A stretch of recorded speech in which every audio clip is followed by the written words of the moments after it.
آج میں آپ کو بہت مزے کی کہانی سناؤں گی جس کہانی کا نام ہے جیسے کو تیسا۔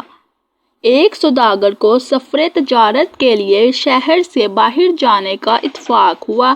اس کے پاس 100 من سونا تھا۔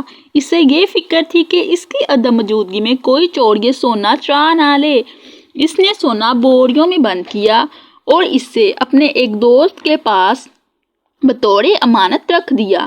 اس کا دوست بہت لالچی اور حریص تھا۔ تاجر کے جانے کے بعد اس کی نیت میں فتور آ گیا۔ تاجر کامیاب سفر کے بعد واپس لوٹا اور اس نے اپنے دوست سے سونا واپس مانگا۔ اس دوست نے بڑی ڈٹائی سے کہا کہ آپ کا سارا سونا گودام میں رکھا تھا کہ اسے چوہے کھا گئے۔ تاجر بہت پریشان ہوا مگر اس کی بات پر اعتبار کیے بغیر چارہ نہ تھا۔ اب تاجر نے اپنے دوست سے سونا واپس لینے کے لیے منصوبہ بنایا۔ اس نے اپنے دوست کو بیوی بچوں سمیت کھانے پر بلایا۔ سب کھانے میں مصروف تھے کہ تاجر نے دوست کے بیٹے کو کہیں چھپا دیا۔ سب نے کھانا کھا لیا۔ اس کا دوست واپس جانے لگا تو اس کے بیٹے کا کچھ پتہ نہ چل رہا تھا۔ آخرکار اس نے تاجر سے اپنی پریشانی بیان کی۔ تاجر نے بتایا کہ اس کے بیٹے کو ایک چیز اٹھا کر لے جا رہی تھی۔ دوست نے حیرانی سے کہا بھلا یہ کیسے ممکن ہے؟